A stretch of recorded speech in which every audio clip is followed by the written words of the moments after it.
Hi, my name is Michelle and I'm the City Kids Director at City Church. We care about your kids and we want to invest in them even when they can't be in a City Kids class. So each week we have a fun and engaging lesson for them to watch at home, plus resources that they can use all throughout the week. Check out the City Kids webpage for details or text KIDS to the number below to check it out. What's up, guys? Welcome to City Church Online. My name is Maddie. Thank you guys so much for joining us today. If you are new to City Church, we would love for you to take a minute and fill out our digital Connect card, available either in the chat on the online platform, or you can text NEW to the number below, and we will donate $5 in your honor to a feeding center that we help to support in the Philippines. This helps us get to know you a little bit better, as well as answer any questions that you might have. We also just want to take a minute to say thank you so much to everybody that gives at City Church. Because of your radical generosity, we get to do what we do here, and we are so grateful. If you would like to be a part of what God is doing financially through City Church, you can text GIVE to the number on your screen, or you can click the link in the chat on the online platform. Remember, you are not just giving to a church, you're giving through a church. Some quick announcements for you guys. Here at City Church, we believe that prayer is the first response, not the last resort. So if you or anybody that you know of needs prayer, our staff and our pastors would be honored to pray for you. So you can click the link in the chat on the online platform or text prayer to the number below. Growth Track. This is our Next Steps class where you can learn a little bit more about who we are, what we're all about, and how to get plugged in. So you can text GROW to the number on your screen or click the link in the chat on the online platform and we will get you more information on that. We also have city groups continuing to meet throughout this season. We have groups on Sundays, Mondays, Wednesdays, and Thursdays. We would love to get you connected and encouraged in this season. Just because we are socially distancing does not mean that we have to relationally distance. So you can click the link in the chat on the online platform or text GROUP to the number below. Lastly, City Church continues to be a church that is in the city and for the city. Please feel free to reach out with any needs, ideas, or opportunities that you may know of so we can serve our city well together during this time. Thank you guys so much again for being here. Enjoy the service.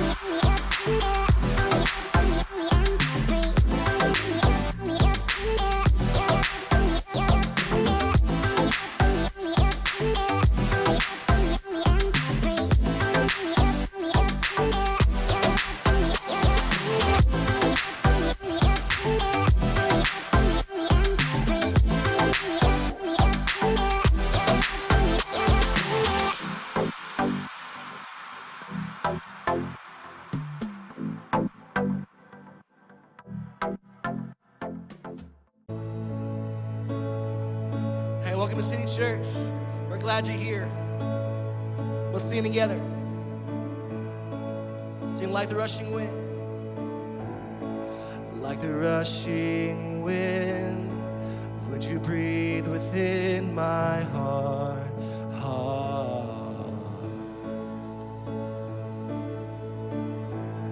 And through the raging storm, would you hold me in your arms? 'Cause I need you. How I need you.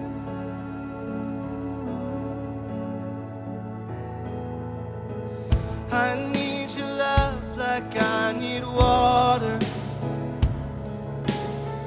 I need your love like I need breath inside of my lungs, burning my heart just like a fire.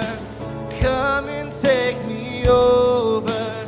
Jesus, draw me closer to your heart.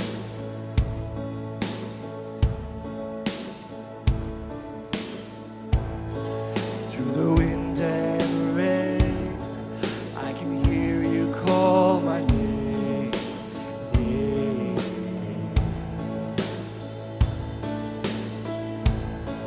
When the nights get rough, I will still sing out your praise. 'Cause I need you.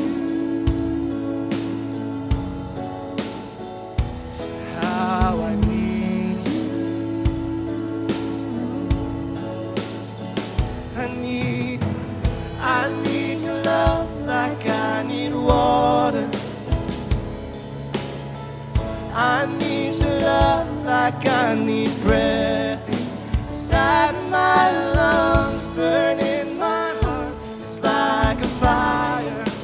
Come and take me over, Jesus, draw me closer to your heart, your heart, your heart.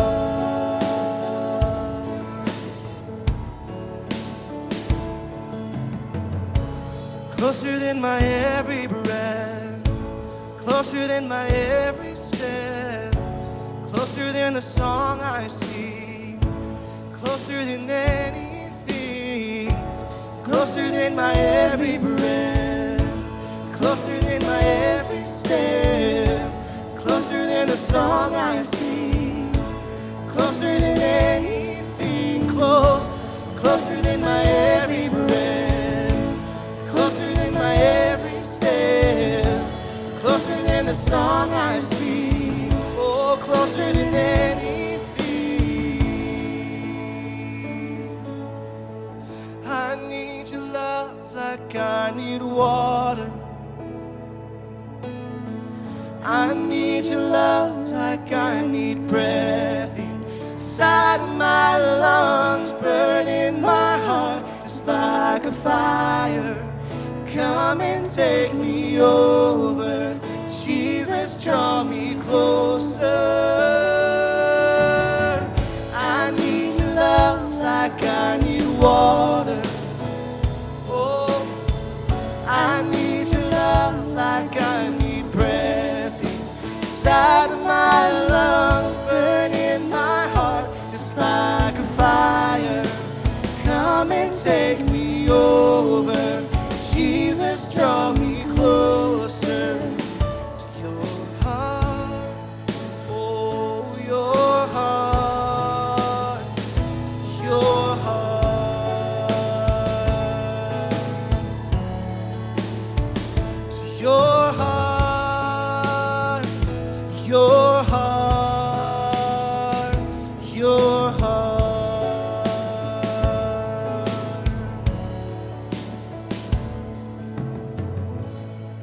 Your heart.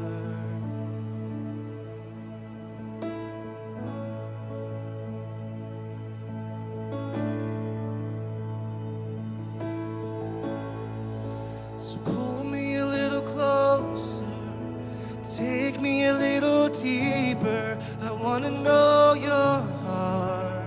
I want to know your heart. 'Cause your love is so much sweeter than anything I tasted. I want to know your heart. I want to know your heart. So pull me a little closer, take me a little deeper. I want to know your heart.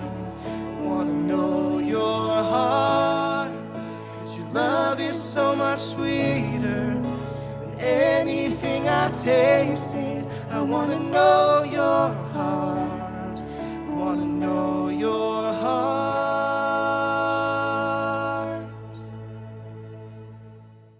Where your head at? Dang, don't wanna talk business. I guess I gotta be the one to see the summer. Who really in this? We so fed up. My life 10 up. Your time been up. Big prayers send up. Couldn't do without him. Glad that I found him. Crowd really wildin'. I'm kicking it, shallin'. Hey guys, welcome to City Church. It's such an honor to have you here tuning in with us. Hey, listen, if you're a guest with us, so glad you're tuning in. You can text in so we can get to know you a little better. We'd also love to invite you to join us in person on Sunday evenings at 4 p.m. through the month of December, leading up to our Christmas Eve services. We'd love to get to know you. Everything's safe, sanitized, and super awesome. Can't wait to see you there. Hey guys, I'm super excited to go into week 3 today of our series on chasing carrots. And by the way, welcome to December. Whoa, that got here fast, and welcome to December in 2020. So hopefully, everything is going in a direction that is life-giving to you. Hopefully, the hope of the season is beginning to elevate your spirits, and I hope that the conversation today can do the same. I'm really excited about it. Earlier this week, I saw a post from my friend Luke, and he posted this picture here of literally hundreds of people. Guys, this is mind-blowing to me. Hundreds of people standing in line waiting to summit Mount Everest, the tallest point on the planet, and there's a traffic jam, okay? You thought 25 was bad, you thought 36 was bad. There is a traffic jam on Mount Everest, and apparently this is becoming a pretty normal thing where there's what used to be just an incredible feat for a very few people, amount of people, now is becoming kind of normal, and again, not to like take away from the significance of this, right? Like, this is unbelievable. And what's crazy is in the line here, as they were waiting when this picture was posted, 7 people died waiting in line to get to the summit. I mean, this is just profound for me and crazy to think about. And so again, not to diminish the significance of summiting Mount Everest, because that's probably not going to make it on my bucket list. I think this idea, it speaks to the drive of significance and approval that we see in our culture. And again, there's nothing wrong with achieving and building and succeeding and being great or accomplishing great things. But what I'd like to invite us into today is maybe it's time that we rethink greatness. And specifically, I think we see this in the life of Jesus, that he would over and over again deal with conversations of greatness when he was talking to his disciples, right? They would argue about who was greater, and he wouldn't diminish wanting to be great, but rather he would take a moment and redefine what it means to be great. And so we see this one conversation where they're arguing about who's the greatest, and Jesus says, guys, listen, you know that most people, they leverage their significance, they leverage their influence, they leverage their power for themselves. But man, it's not going to be that way with you, Jesus says. He said, not so with you. He redefines greatness for them. He says, instead, whoever wants to become great among you must be your servant, and whoever wants to be first should be your slave, just as the Son of Man didn't come to be served, talking about himself, but to serve and to give his life as a ransom for many. Again, Jesus redefines greatness for us. And this is not, again, to diminish wanting to do big things and wanting to accomplish great things. But I think it is an invitation to make sure that the great things, the significant things, the things that you and I chase after and run into, that they have a bigger goal than ourselves, that there is a greatness attached to the love of others. And so here's my question that I'd like to start out with today, and it's this, that what if we pointed our ambitions at helping others flourish? Again, not to diminish the size of that ambition, because, man, I think we should dream big. I have huge dreams for myself and for my family and for our church and for our city and for our world. But what if we continually brought our minds back to and pointed our ambitions at helping others flourish? And here's the good news, and here's what Pastor Luke said earlier this week. He said, the good news is this, that you don't have to wait in line for that kind of greatness. Bam. And then he posted his picture of, Mount Everest, and I was like, oh, mic drop, right? That's really good. So I just want to invite us into a bigger conversation today and ask the question, hey, does anybody struggle with approval and significance? Does anybody struggle with the chase of getting more approval? Or maybe you're one of those people that chases after significance because you don't have approval, and so then you're going to achieve significance to show the people that didn't give you approval that they were wrong, even though it's kind of like backwards approval, right? You see what I'm saying? Like, we all have these weird motives internally in our heart, this constant chase that seems to never be fulfilled. And it's in relationships, it's in our careers, it's in our families, it's in our potential families, it's in our looks, it's in everything that we chase after. It's in our Instagram profiles and on Facebook. And we have all of these categories of chasing after significance and approval.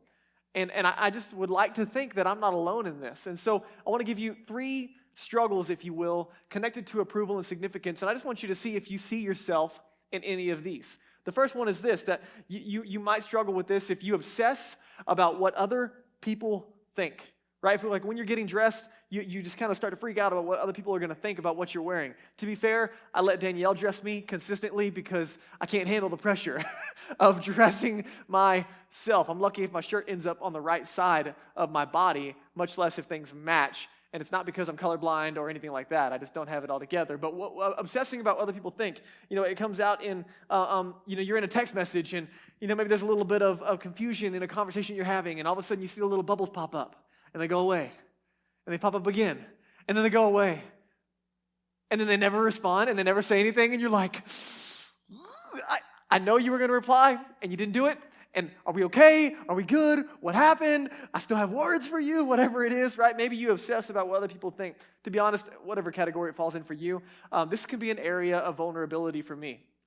A lot of times before or after a message, or mostly both, I'll go to Danielle and I'll say, hey, like, how did I do? Did I do okay? And I'm looking for approval, and I need to know, like, hey, was it funny? Did they like me? Like, did it come across well, right? It's this need and obsession for approval. Maybe it's an overly sensitive disposition toward criticism that you struggle with, right? That you simply fall apart. You just crumble under corrective feedback, no matter how harsh or light it's dealt out, right? That for you, maybe 100 people can give you a compliment, and one person gives you a little bit of criticism or feedback. It doesn't even have to be monumental, but it's the one thing that you remember. It's the one thing that you just have a meltdown over. It's the one thing that crushes you instead of the other 100 compliments that you got, right? And I'd be lying if I don't fall into this category as well. But you and I struggle in that area, or maybe you just have a hard time saying no.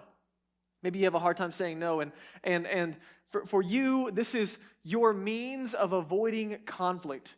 This is, I'm going to say no because I don't want to deal with the relational conflict. I don't want them to think, I don't like them, or I don't want to, deal with the tension of what happens when I say no, and so that I'm not going to say no, but then I'm going to have internal resentment and frustration, and I'm going to be exhausted because I say yes to everything, even though I don't want to.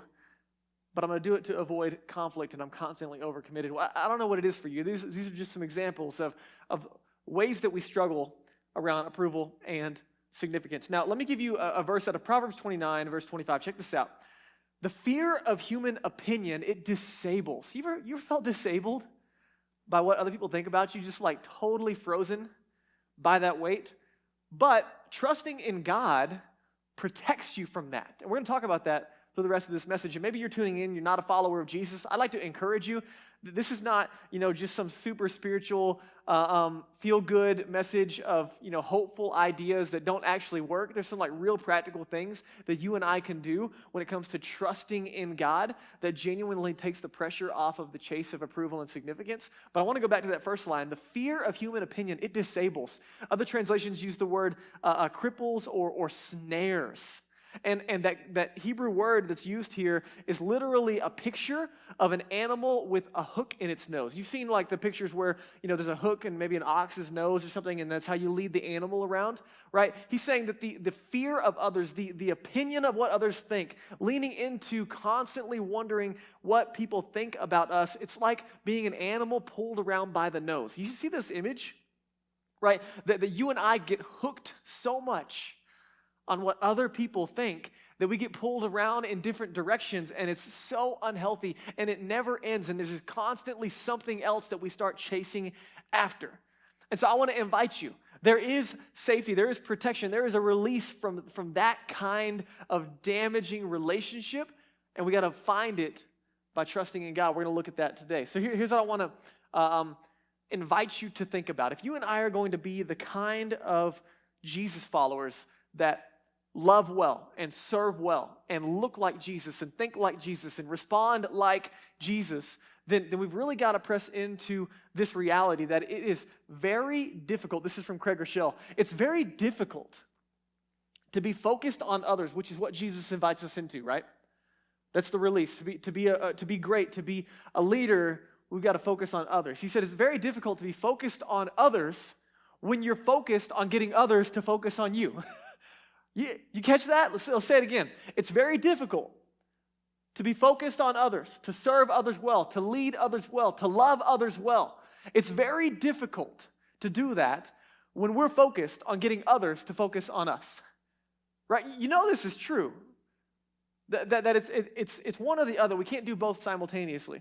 And so I want to invite us into a conversation that allows us to process through finding release from the chase of approval and significance. And I want to tell you about a guy named John the Baptist. He was the cousin of Jesus. He was a little bit of a weird dude, and he was really, really popular for a minute. So God sent John the Baptist to kind of prepare the way for Jesus. He gets this huge following telling everybody about the coming Messiah.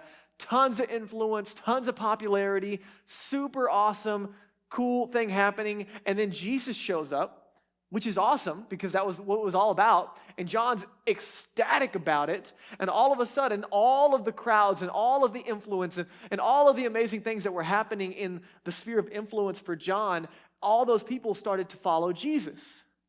And here's what happens.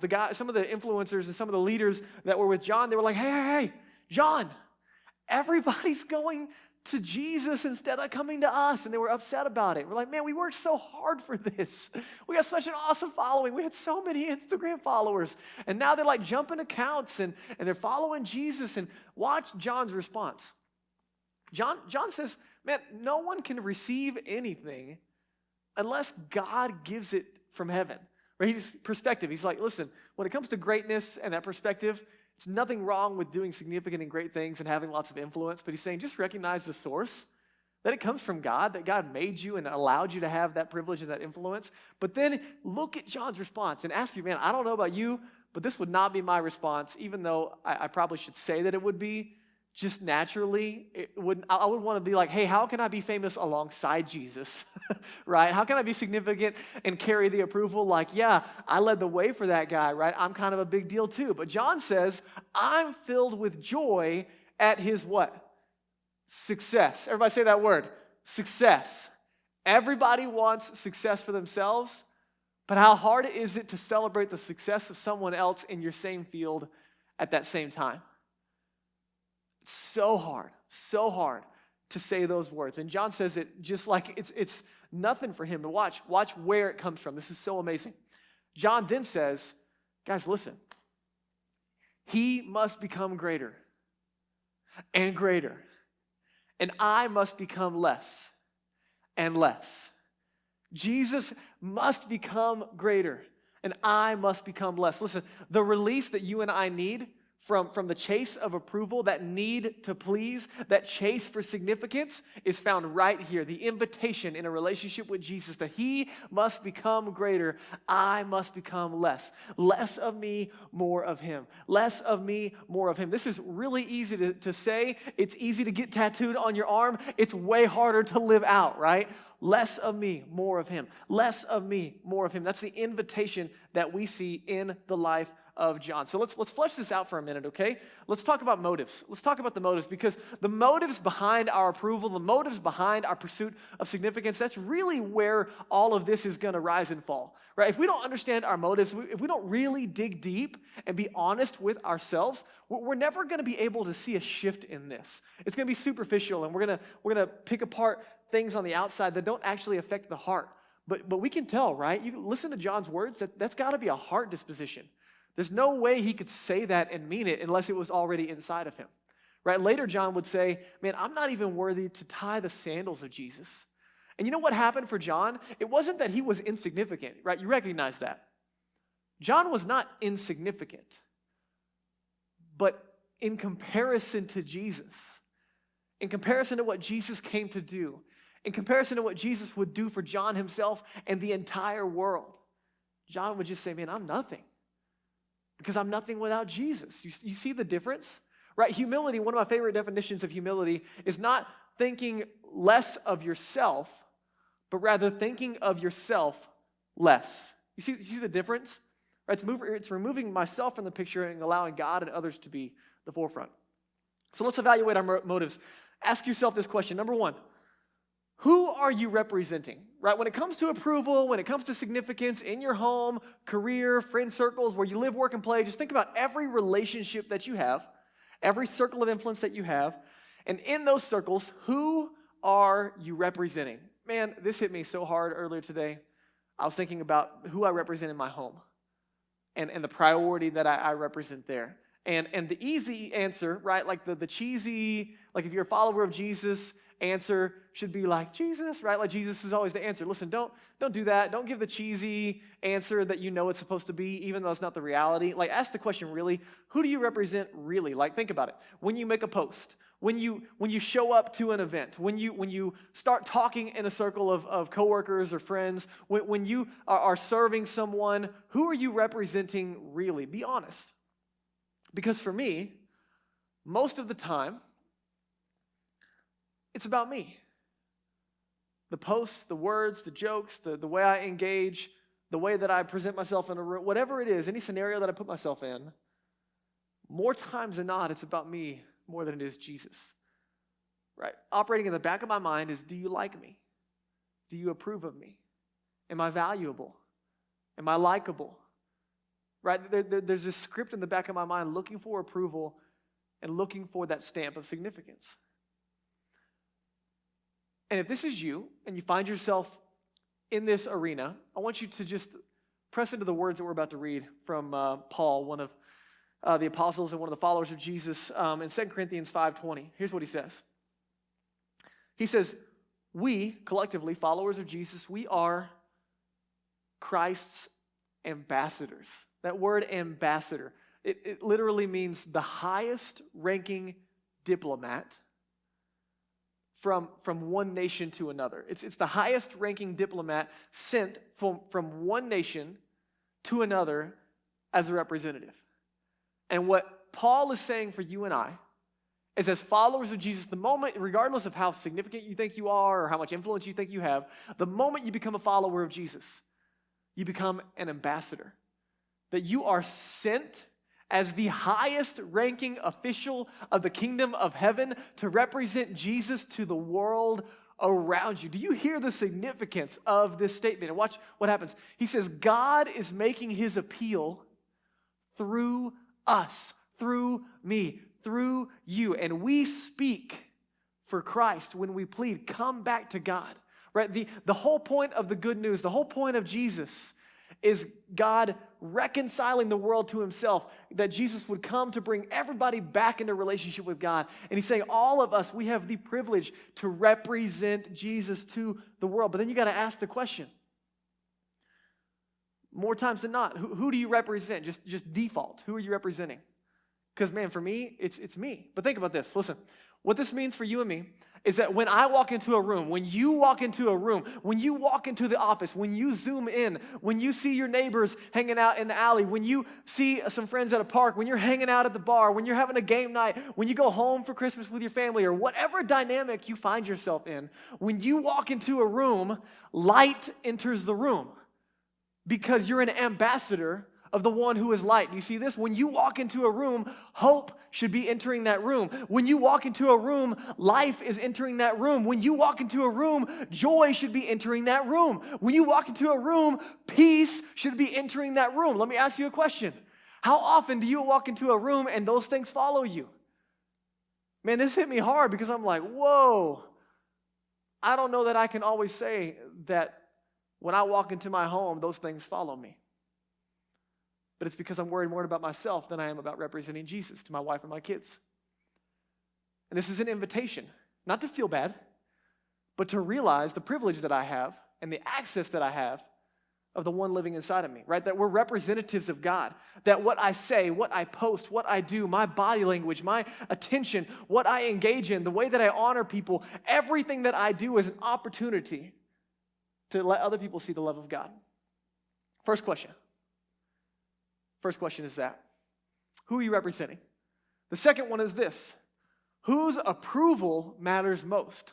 So not only who are you representing, but whose approval matters most to you? Think about this. And again, the easy answer is it should be Jesus. Okay, let's not sit there because we all know that that's not the case for our hearts on a normal day.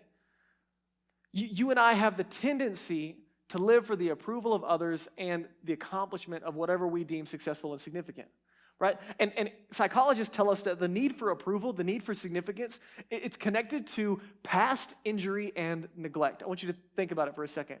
It probably doesn't take you hardly any time to identify things in your past that are related to injury and neglect that influence your need for approval and your chase of significance. Right? There's chances that somewhere in your childhood you felt insignificant, you felt unloved. Maybe you had parents who were difficult to please, or there was a standard that you couldn't meet. Maybe you were rejected by friends. That's where I find a lot of my root of the need for approval and the chase of significance. right? At some point, maybe you just felt overlooked. That there's these different things psychologists tell us that lead to that need to please, that chase of approval and significance. And there's these scripts running in the background. Do you like me? Do you recognize me? Do you validate me? Do you accept me? Do you love me, right? We're looking for these things in our relationships, in our future relationships. We're looking for it in homes and at our jobs and in our circles of influence. And they can be to varying degrees of significance that we are looking for these realities. But Paul says again in 1 Thessalonians, check this out. For we speak as messengers approved by God. Listen, don't miss the significance of this. As a follower of Jesus, we represent, we speak as messengers, what? Approved by God. Why? Not because of anything that we've done, but because of what Jesus has already done. And then we're entrusted with the good news to let everyone on the planet know about the love of God. And our purpose, don't miss this, our purpose, what is it? It's to please God, not people. It's black and white right there. He alone, he examines the motives, there it is again, of our heart, right? There's approval connected to our faith in Jesus that we didn't earn, but we simply get to receive, and that's the identity that we get to sit in our relationship with God. What is it? Less of me, more of him. Less of me, more of him. Less of me, more of him. Why? Because he did it all, I did nothing. It's all about Jesus' performance and has very little to do with my performance. Less attention to me, more attention to him. Less about my name, more about his name. Less about follow me, more about follow him. Do you see this? Right? That we can shift our hearts and minds in this direction, that we are already approved by God because of what Jesus has done, and it allows us to get our focus off of ourselves and on what Jesus wants to do in and through us. Guys, our calling is not meant to be around significance and approval. Our calling is to be faithful. It's to be faithful. And guys, listen, I don't know what you hear when you hear that word, but for Jesus, he said, hey, at the end of our lives, he's going to look at us as followers of Jesus. He's going to say, well done, good and faithful servant. I don't know how you define success in your life, but I need you to hear me that God's definition of success is so much more important. It's not well done, good and famous servant. Well done, good and significant servant. It's well done, good and faithful. And here's what I need you to hear me say. For some of you, you really struggle with this because you don't give weight to what God says about you like you should. And so some of you, man, you serve faithfully and consistently in and through City Church and in the world around you. And for you, not many people know your name. Not many people see what you're doing, but I need you to hear me. Jesus, he knows your name. He sees what you're doing. He honors you and the investment that you make. It is noticed and it is applauded. Right? When you give and you give and you give sacrificially, when you serve those that are underprivileged and you give of yourself and your resources and your time and your energy, Jesus said, what you do to the least of these, you're doing it to me, right? There might not have been this broadly applauded thing on earth when you serve the least of these, but Jesus would say, hey, I need you to know it was absolutely applauded in heaven. I noticed, I saw it. It is significant. Right, that our approval is connected to what God is doing in and through us. Some of you, man, you're incredibly generous and you're consistent and you tithe every month, month after month, year after year, and you wonder, man, is this significant? Is it making a difference? And listen, Jesus would say, I see it, and I'm honoring it. And I'm celebrating it, and it is making a difference. Some of you, you get into conflict and you turn the other cheek and you wonder, man, would it just be easier to blast them and to be unloving and just let them know how I feel and do it in an unkind and unloving manner? And Jesus says, listen, I see your humility and I see that you're faithful and it matters. Guys, you have to tell yourself over and over again, the world might not know my name, but Jesus knows my name. And it's not just that Jesus knows my name, but I know his name. And his name is above every name. And because his name is above every name, I don't have to worry about any other names. Right? That it's not about what other people call me. It's about what he calls me. right? That I don't have to live from the approval of others, but I have the privilege of living from the approval of God. This is the release. This is the opportunity that you and I have to lay down the chase for approval, to lay down the chase for significance, and to leverage our lives for the glory of God and the good of others. That I operate out of a place of privilege, that Jesus did it all for me. I did nothing to earn it or deserve it, but I can gladly give it back and give it away. And for some of you, you're not followers of Jesus, and you're pressing into this conversation, and you're listening, and you're searching for significance, and you're constantly looking for approval, and there's this thing that's been missing. It's constantly missing, and you keep trying this relationship, and that job, and this pursuit, and that thing, and you're like, maybe I can get it here, and maybe I can get it here, and maybe I can get it here. And I need you to know the invitation is to find it in Jesus. There is a hole, there is a gap, and it's meant to be found in a relationship with Jesus. That he gave his life for you in your place. He died and rose again, proving that he was who he said he was, and he can do what he said he would do. That in the same way he changed my life, he can do it for you. And it's not just being saved to performance or to, religious isms. It's being brought back into a relationship with God, where you're called a child of God, a son of God, a daughter of God, and you are approved by God. And all of that is found in and through Jesus. And if you're at a place today where you say, Drake, man, I want to take a next step. I want to move in that direction of starting a relationship with Jesus. You can text the word follow to the number on the screen. We would love to help you take some next steps. For the rest of us, let's check out these last couple of questions here. And I just want you to reflect, okay? Because this can be all over the map for us as far as where we struggle. So let me ask you this question. What areas have you been faithful that you undervalue? And what truth, guys, don't miss this, what truth do you need to remind yourself of this week? Some of you, you're struggling because you're worried about what other people think, and you're not listening to what God thinks about you. And there's an opportunity for you to be full of life and joy and peace and purpose by reminding yourself of that truth. What would it look like this week to live from the approval of God instead of for the approval of others? Where is it that you've been struggling? Where is it that you're elevating performance and significance and trying to show up in a way that brings validation to your soul? What would it look like to flip it this week? And lastly, how are you going to intentionally represent God over yourself this week in every circle that you show up in? Where you live, work, and play. How are you going to represent God? When you walk in the room, how is it going to be known that the love of God walks in the room with you? How are you going to make that transition? Listen, it's the month of December. We have the privilege of inviting our friends, our family, our coworkers, our neighbors to join us to hear the message of hope this Christmas Eve in person or at home. And I want you to take advantage of that opportunity. That wherever you're walking, you're representing the only one who truly offers hope and life. And this week, God wants to use you to make a difference in the lives of others. And lastly, friends, take a second and watch this video of an incredible opportunity we have to be a church that is continuing to be in the city and for the city. Love you guys. See you next week.